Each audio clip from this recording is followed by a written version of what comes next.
الحمد للہ والصلاة والسلام علی رسول اللہ اما بعد اعوذ باللہ من الشیطان الرجیم بسم اللہ الرحمن الرحیم اذ همت طائفتان منکم ان تفشلا واللہ ولیہما وعلی اللہ فلیتوکل المؤمنون۔ سورہ آل عمران آیت نمبر 122۔ جب تمہاری دو جماعتیں پس ہمتی کا ارادہ کر چکی تھی، اللہ تعالیٰ ان کا ولی اور مددگار ہے، اور اسی کی پاک ذات پر مومنوں کو بھروسہ رکھنا چاہیے۔ یہ اوس اور خزرج کے دو قبیلے بنو حارث اور بنو سلمہ تھے۔ اس سے معلوم ہوا کہ اللہ تعالیٰ نے ان کی مدد کی اور ان کی کمزوری کو دور فرما کر ان کی ہمت باندھ دی۔ وَلَقَدْ نَصَرَكُمُ اللَّهُ بِبَدْرٍ وَأَنْتُمْ أَذِلَّةٌ فَاتَّقُوا اللَّهَ لَعَلَّكُمْ تَشْكُرُونَ۔ جنگ بدر میں اللہ تعالیٰ نے عین اس وقت تمہاری مدد فرمائی تھی جب کہ تم نہایت گری ہوئی حالت میں تھے، اس لیے اللہ تعالیٰ ہی سے ڈرو، نہ کسی اور سے، تاکہ تمہیں شکر گزاری کی توفیق ہو۔ باعتبار قلت تعداد، یعنی تعداد کے کم ہونے کے اعتبار سے، اور قلت سامان کے کم ہونے کے اعتبار سے، اس وقت تم گری ہوئی حالت میں تھے، کیونکہ جنگ بدر میں مسلمان 313 تھے، اور یہ بھی بے سر و سامان، یعنی کسی قسم کا کوئی سامان نہیں، صرف 2 گھوڑے اور 70 اونٹ تھے، باقی سب پیدل تھے۔ تو اس وقت اللہ تعالیٰ نے تمہاری مدد فرمائی تھی۔ اذ تقول للمؤمنین الن یکفیکم ان یمدکم ربکم بثلاثة آلاف من الملائکۃ منزلین، اور یہ شکر گزاری باعث نصرت و امداد ہو جب آپ مومنوں کو تسلی دے رہے تھے کہ کیا آسمان سے 3000 فرشتے اتار کر اللہ تعالیٰ کا تمہاری مدد کرنا تمہیں کافی نہ ہوگا۔ بلا ان تصبروا وتتقوا ويأتوكم من فورهم هذا يمددكم ربكم ب5000 من الملائكة مسومين۔ کیوں نہیں، بلکہ اگر تم صبر کرو، پرہیزگاری کرو، اور یہ لوگ اسی دم تمہارے پاس آ جائیں تو تمہارا رب تمہیں امداد 5000 فرشتوں سے کرے گا جو نشاندار ہوں گے۔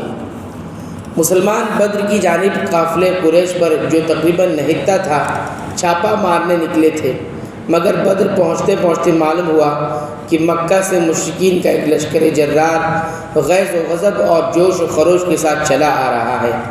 یہ سن کر مسلمانوں کی صف میں گھبراہٹ، تشویش اور جوش قتال کا ملا جلا رد عمل ہوا، اور انہوں نے رب اللہ سے دعا اور فریاد کی۔ اس پر اللہ تعالیٰ نے پہلے 1000 پھر 3000 فرشتے اتارنے کی بشارت دی، اور مزید وعدہ کیا کہ اگر تم صبر اور تقوی پر قائم رہے اور مشرکین کا جوش خروش و غضب برقرار نہ رہ سکا۔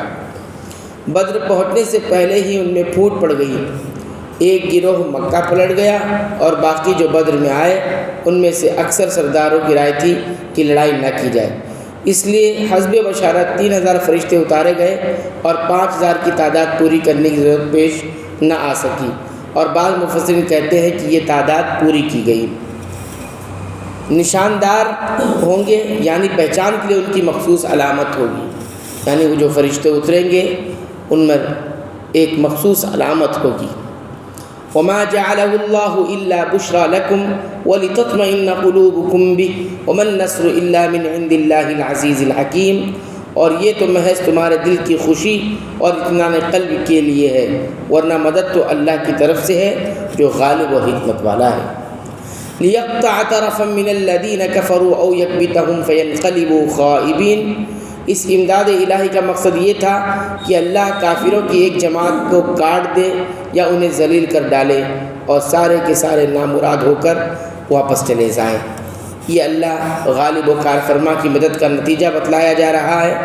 سورہ انفال میں فرشتوں کی تعداد 1000 بتلائی گئی ہے، کہ جب تم اپنے رب سے مدد طلب کر رہے تھے اللہ تعالیٰ نے تمہاری فریاد سنتے ہوئے کہا کہ میں 1000 فرشتوں سے تمہاری مدد کروں گا۔ ان الفاظ سے معلوم ہوتا ہے کہ فرشتے واقعتاً تو 1000 ہی نازل ہوئے اور مسلمانوں کے حوصلے اور تسلی کے لیے 3000 کا اور پھر 5000 کا مزید مشروط وعدہ کیا گیا۔ پھر حسب حالات مسلمانوں کی تسلی کے نقطہ نظر سے بھی ان کی ضرورت نہیں سمجھی گئی، اس لیے بعض مفسرین کے نزدیک یہ 3000 5000 فرشتوں کا نزول نہیں ہوا، کیونکہ مقصد تو مسلمانوں کے حوصلے بلند کرنا تھا، ورنہ اصل مددگار تو اللہ تعالیٰ ہی تھا، اور اللہ اپنی مدد کے لیے فرشتوں کا یا کسی اور کا محتاج ہی نہیں۔ چنانچہ اس نے مسلمانوں کی مدد فرمائی اور جنگ بدر میں مسلمانوں کو تاریخی کامیابی حاصل ہوئی، کفر کی طاقت کمزور ہوئی اور کافروں کا گھمنڈ خاک میں مل گیا۔ اللہ تعالیٰ سے دعا ہے رب العالمین تو ہمیں قرآن حکیم کی پابندی سے تلاوت کی توفیق عطا فرما، اس کو سمجھ کر غور کر کے پڑھنے کی توفیق عطا فرما اور کتاب و سنت کے مطابق عمل کی توفیق عطا فرما۔